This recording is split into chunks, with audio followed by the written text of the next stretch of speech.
जुलाई को प्रधानमंत्री नरेंद्र मोदी राजधानी रायपुर पहुंचेंगे, एक विशाल जनसभा को संबोधित करेंगे। पार्टी के बड़े नेताओं का लगातार सभा स्थल पर पहुंचना जारी है। तस्वीरों में आप देख सकते हैं पूर्व विधानसभा अध्यक्ष धर्मलाल कौशिक यहां पर मौजूद हैं, पूर्व गृह मंत्री हैं बृजमोहन अग्रवाल, बीजेपी के प्रदेश अध्यक्ष अरुण साव, प्रदेश प्रभारी ओम माथुर जी यहां पर हैं, पूर्व मुख्यमंत्री डॉक्टर रमन सिंह जी भी हैं, उनसे बात करने की कोशिश करेंगे। लगातार सर बड़े नेताओं के पहुंचने का सिलसिला यहाँ पर जारी है और कल प्रधानमंत्री नरेंद्र मोदी छत्तीसगढ़ पहुंचेंगे। कितनी मजबूती होगी, क्या संदेश जाएगा?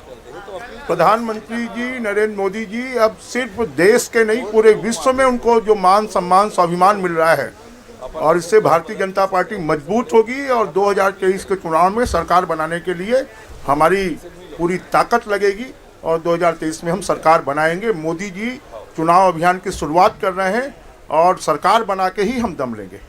सरकार बनाकर ही दम लेंगे, चुनाव अभियान की शुरुआत करें। धर्मलाल कौशिक जी हमारे साथ मौजूद हैं। कौशिक जी, पीएम मोदी इसके पहले भी छत्तीसगढ़ की धरा पर आ चुके हैं और चुनावी साल में आ रहे हैं। लगातार विपक्ष जो सरकार है वो इस पर निशाना साध रहा है कि अब जब चुनाव है तब बड़े नेताओं का दौरा यहाँ पर हो रहा है। मैं समझता हूँ कि मोदी जी कभी छत्तीसगढ़ को नहीं छोड़े हैं। दुर्भाग्य ये है कि मोदी जी ने जो राशि दिया छत्तीसगढ़ की सरकार उसका उपयोग नहीं कर पाई और आज छत्तीसगढ़ में चाहे वो पानी की समस्या हो, आवास की समस्या हो, केंद्र सरकार ने जितनी राशि दिया है मैं समझता हूँ उसका उपयोग करते छत्तीसगढ़ आज खुशहाल स्थिति में होते, लोगों को समस्या नहीं आती। लेकिन इस सभा को लेकर के ऐतिहासिक तैयारी, 90 विधानसभा से लोग यहाँ पर पहुँचेंगे। उत्सुकता काफ़ी कार्यकर्ताओं में है और उत्सुकता के साथ में लोग आने के लिए तैयार हैं। मैं समझता हूँ कल की सभा ऐतिहासिक सभा होगी और निश्चित रूप से 2023 में सरकार बनेगी। इस सभा का एक बड़ा महत्व होगा चुनावी वर्ष में। और जिस तरह से अभी हाल ही में कांग्रेस ने परसों एक घोटालों का पुलिंदा जारी किया था, उनका कहना ये था कि अब जब शीर्ष नेता हैं तब इसकी जांच करानी चाहिए। देखिए, हम विपक्ष में हैं, हम आरोप लगाएं, उनको तो अधिकार है, सरकार में है और जांच करा करके देखना चाहिए। वो डर के मारे जांच नहीं करा रहे हैं कि हमारा क्या जांच कराएंगे, जो उनका जांच हो रहा है उसी में वो फंसे हुए हैं। तो उनके पास में मुद्दा कुछ है नहीं, केवल बरगलाने के लिए और मुँह मोड़ने के लिए इस प्रकार की बयानबाजी करते हैं।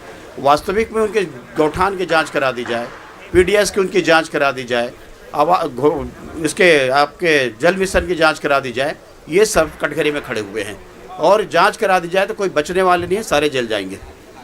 कांग्रेस ने सर इस बार 75+ का टारगेट दिया है। कांग्रेस का कहना है कि इस बार 75+ सीटें सरकार की आने वाली हैं। ऐसे में बीजेपी की कितनी तैयारी और कांग्रेस के इस पूरे टारगेट पर आपकी टिप्पणी? मुंगेरी लाल के हसीन सपने वो सपना देख रहे हैं। अब तो कांग्रेस गयो, कांग्रेस की सरकार आने वाले नहीं है। आने वाला समय भारतीय जनता पार्टी की सरकार बनेगी। ये पूरे प्रदेश को मालूम हो गया है, प्रदेश की जनता को भी अब ये मैसेज चला गया है। और माननीय नरेंद्र मोदी जी के आने से तो पूरे छत्तीसगढ़ में जिस प्रकार से कार्यकर्ता में उत्साह है, वो उनका उत्साह और 4 गुना बढ़ जाएगा। और आने वाला समय में कोई भी चुनौती करने के लिए हमारे भारतीय जनता पार्टी कार्यकर्ता तैयार हैं और अगली सरकार बनाए बिना नहीं मानेंगे।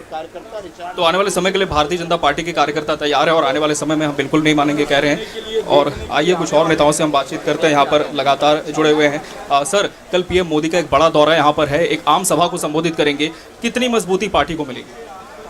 प्रधानमंत्री जी का आना अपने आप में एक बड़ा संदेश लेके आता है और उत्साह का वातावरण बनेगा। कार्यकर्ता लाखों की संख्या में बस्तर से, सरगुजा से, अलग अलग कोने से लोग आ रहे हैं, तो निश्चित रूप से कार्यकर्ता उत्साहित होगा और आने वाले समय में और तेज़ी के साथ काम में लगेगा।